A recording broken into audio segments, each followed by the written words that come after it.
Good evening. Prime Minister Modi has dedicated the building of Rashtriya Raksha University to the nation. He delivered his first convocation address at Ahmedabad for the university. Union Minister of Home Affairs and Minister for Cooperation Amit Shah, Governor of Gujarat Acharya Devvrat, and Chief Minister Bhupendra Patel were also present at the event. The Prime Minister paid tributes to Mahatma Gandhi and those who participated in the Dandi March. While talking about reforms, the PM said that after independence there was a need for reforms in the country's security apparatus. Welcome to this week's episode of Prime Minister Speaking.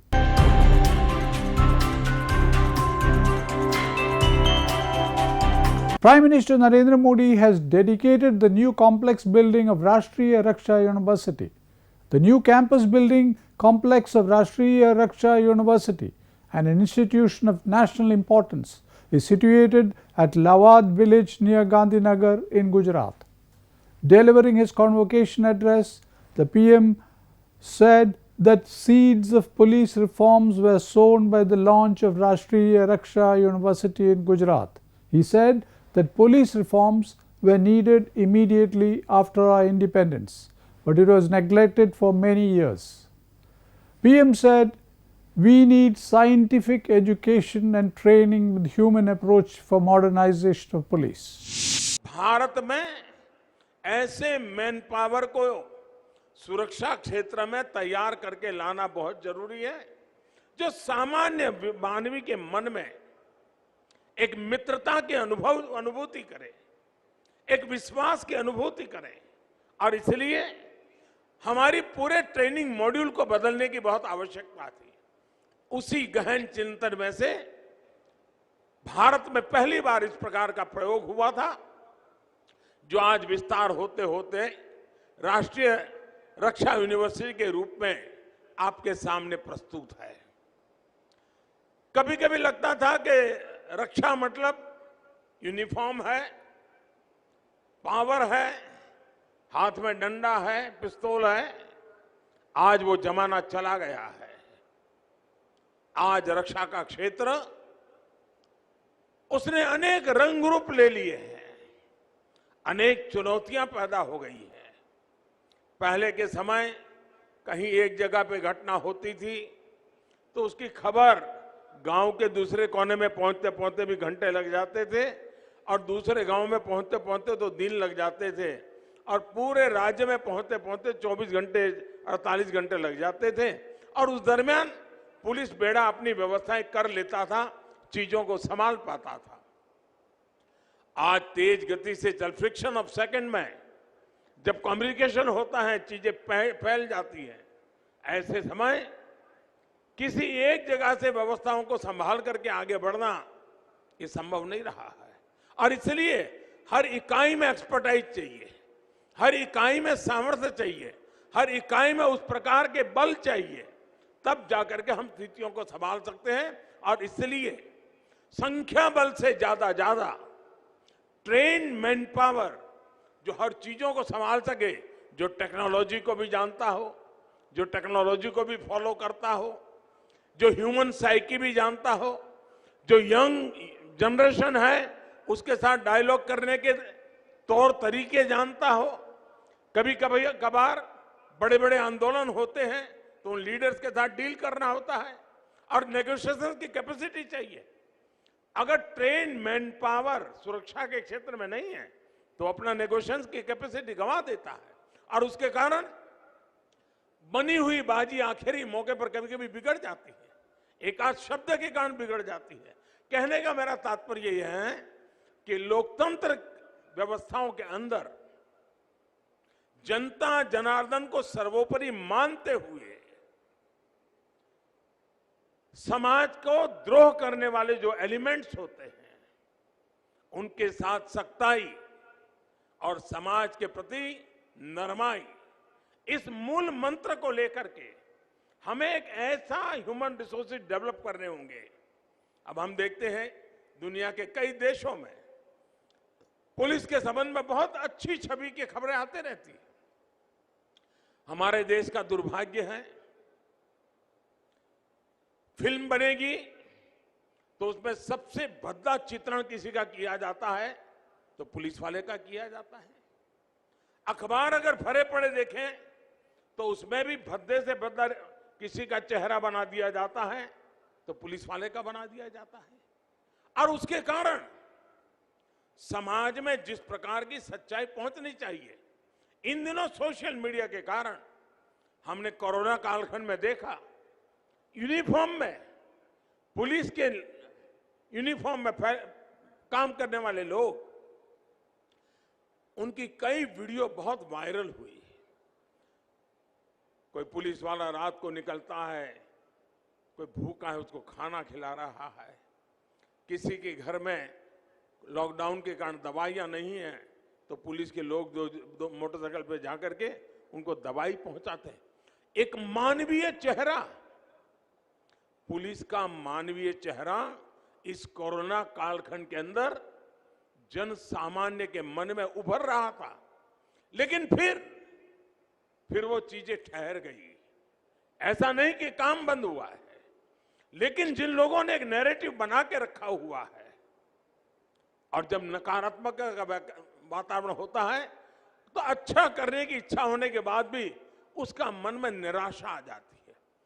ऐसे विपरीत वातावरण में आप सब नौजवान तय करके घर से निकले हैं, आपके अभिभावक ये तय कर करके आपको यहां भेजा है कि कभी न कभी आप सामान्य मानवीय के हकों की रक्षा, सामान्य मानवीय की सुरक्षा की चिंता, समाज जीवन के अंदर सुख चैन का वातावरण बना रहे उसकी चिंता, सामान्य समाज जीवन के अंदर एकता और सद्भावना बनी रहे, हर कोई अपना जीवन बड़े उमंग और उत्साह के साथ यापन कर सके, समाज जीवन के छोटे मोटे उमंग उत्साह के प्रसंग बड़े आनंद और गौरव के साथ होते चले, इस भूमिका के साथ समाज जीवन में हम अपनी भूमिका कैसे अदा कर सके।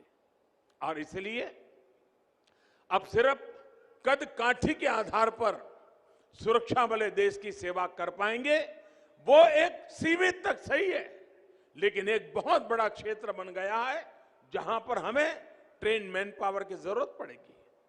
आज का जो जमाना है, परिवार छोटे होते गए हैं। पहले तो क्या था, पुलिस वाला भी एक्स्ट्रा ड्यूटी करके थक करके घर जाता था तो एक बड़ा संयुक्त परिवार होता था, तो माँ संभाल लेती थी, पिताजी संभाल लेते थे, दादा दादी कभी घर में है तो संभाल लेते थे, कोई भतीजा संभाल लेता था, बड़े भाई साहब घर में है तो वो संभाल लेते हैं, भाभी जी होती थी वो संभाल लेती थी। वो मन से हल्का हो जाता था और दूसरे दिन तैयार होके चला जाता था। आज माइक्रो फैमिली हो रहे हैं, जवान कभी 6 घंटे नौकरी, कभी 8 घंटे, कभी 12 घंटे, कभी 16 घंटे, और बड़ी विपरीत परिस्थिति में नौकरी करता है, फिर घर जाएगा, घर में तो कोई है ही नहीं, सिर्फ खाना खाओ, कोई पूछने वाला नहीं, माँ बाप नहीं है, कोई चिंता करने वाला एक अलग व्यक्तित्व नहीं है।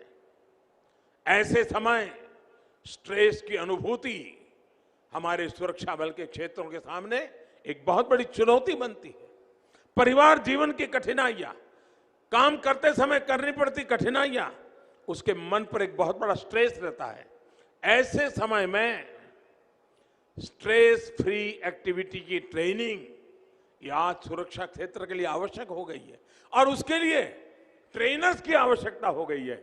ये रक्षा शक्ति यूनिवर्सिटियां जो हैं, वे इस प्रकार के ट्रेनर भी तैयार कर सकते हैं जो शायद यूनिफॉर्म की काम में नहीं होंगे, लेकिन यूनिफॉर्म वालों को मन से मस्त रखने का काम यहां से ट्रेन होकर के लोग कर सकते हैं। आज सेना में भी बहुत बड़ी मात्रा में योगा टीचरों की जरूरत पड़ रही है।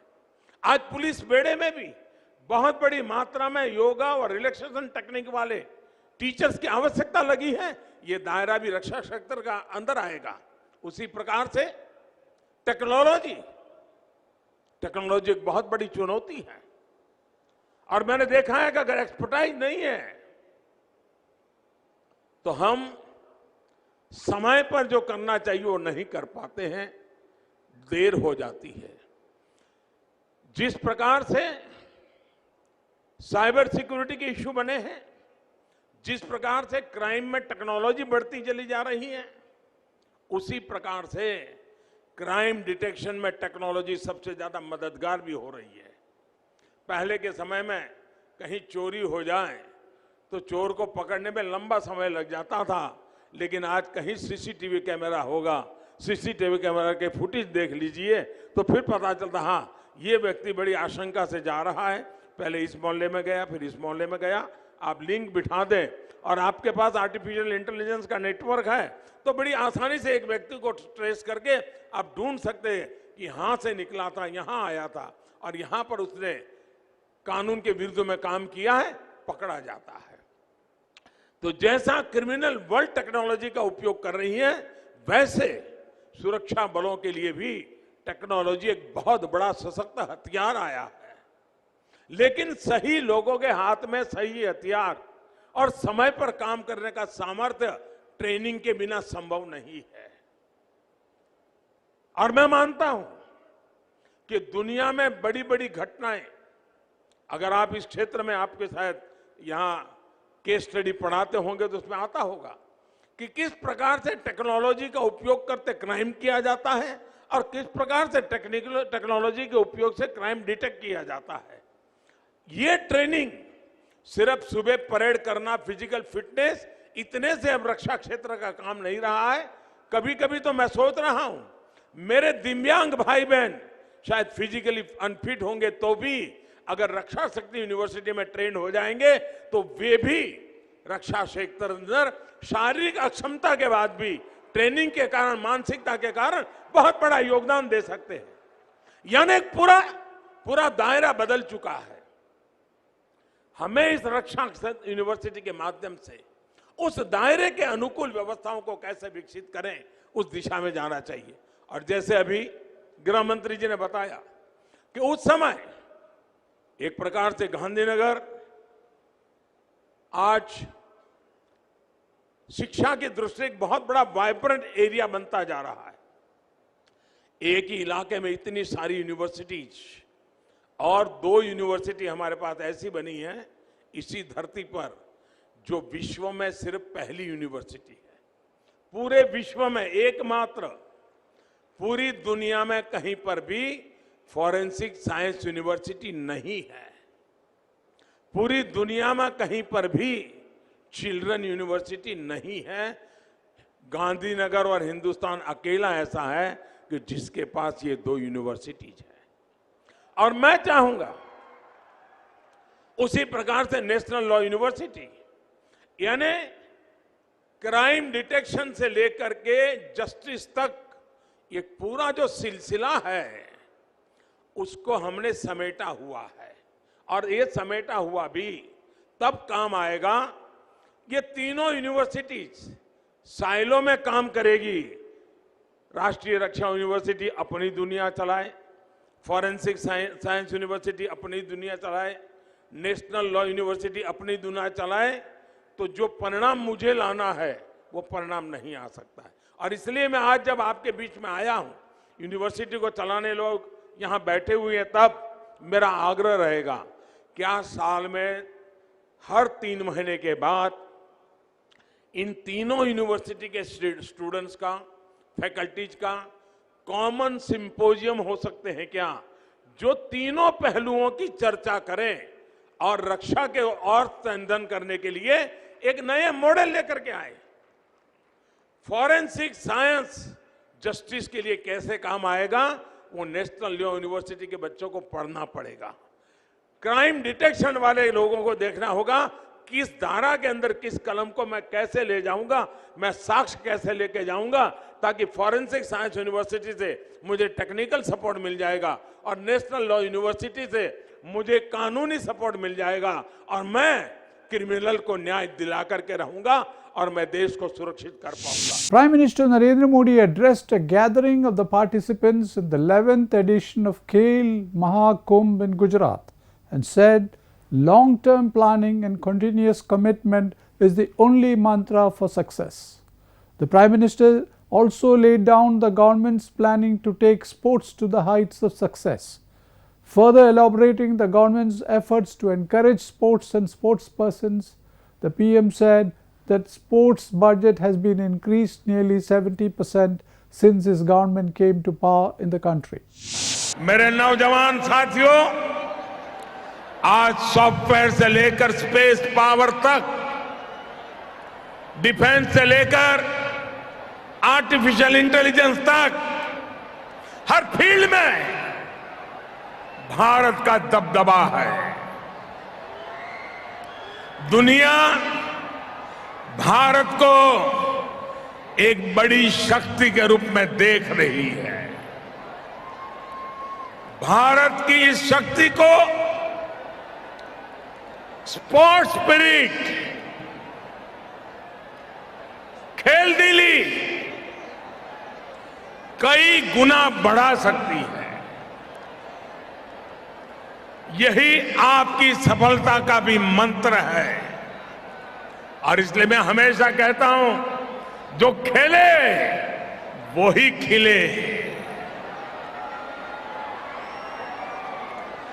मेरी आप सब युवाओं के लिए भी सलाह है, सफलता के लिए कभी कोई शॉर्टकट मत खोजिएगा। आपने रेलवे प्लेटफॉर्म पर देखा होगा, कुछ लोग ब्रिज पर से जाने के बजाय पटरी क्रॉस करके जाते हैं, तो वहां रेलवे वालों ने लिखा होता है, short come will cut you short.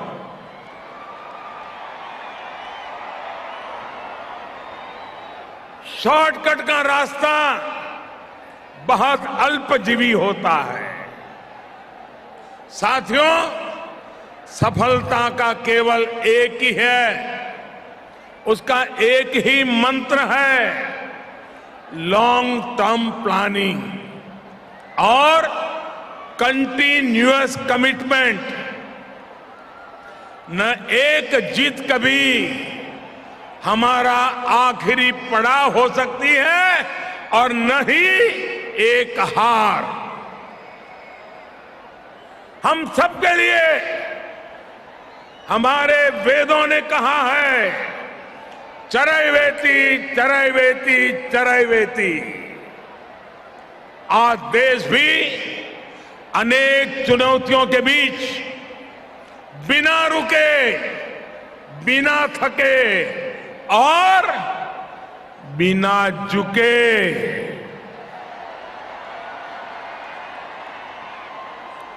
आगे बढ़ रहा है। हम सबको मिलकर के सतत परिश्रम के साथ लगातार आगे बढ़ना है। Mr. Modi said even after being in power for 10 years, the number of BJP seats in the state has increased. He said BJP has created history in Uttarakhand too. The PM said Uttar Pradesh has given many prime ministers to the country, but this is the first instance that a chief minister who has completed a 5-year term has been re-elected. He said after 37 years, no government had returned to power in Uttar Pradesh for the second time in a row. Mr. Modi said over the years, government has not only improved the governance delivery system, but also brought transparency in the entire process. साथियों, ये चुनाव नतीजे भाजपा की pro poor, pro active governance पर एक प्रकार से बड़ी मजबूत मोहर लगाते हैं। पहले जनता अपने ही हक के लिए सरकार के दरवाजे खटखटाकर थक जाती थी। बिजली, पानी, गैस, टेलीफोन, बहुत बुनियादी सुविधाओं के लिए, सामान्य जरूरतों के लिए सरकारी दफ्तरों के चक्कर काटने पड़ते थे, पैसे देने पड़ते थे कुछ साधन संपन्न लोगों तक सुविधा पहुंचने के रास्ते अलग थे, पहुंच जाती थी। देश में गरीबों के नाम पर घोषणाएं बहुत हुई, योजनाएं भी बहुत बनी, लेकिन उस योजनाओं का जो हकदार था, जिस गरीब का उस पर हक था, उसके लिए ये हक उसको मिले बिना परेशानी को मिले, उसके लिए गुड गवर्नेंस, डिलीवरी, इसका बड़ा महत्व होता है। लेकिन भाजपा इस बात को समझती है, और मैं लंबे अरसे तक मुख्यमंत्री के नाते काम करके आया हूं, इसलिए मुझे पता है कि आखिरी इंसान की सुविधा के लिए कितनी मेहनत करनी चाहिए।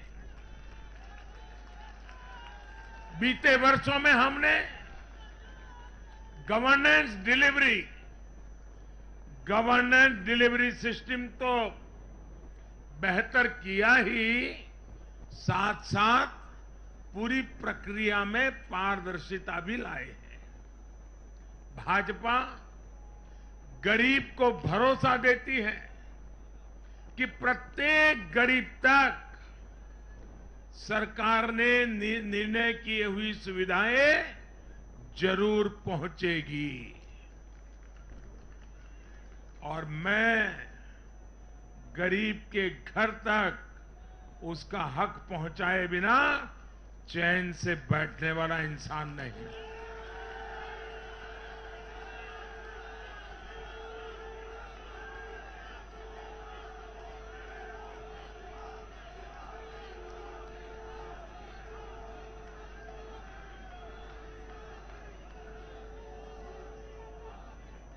दो दशक से भी ज्यादा समय तक हेड ऑफ द गवर्नमेंट के रूप में सेवा करने का मुझे सौभाग्य मिला है।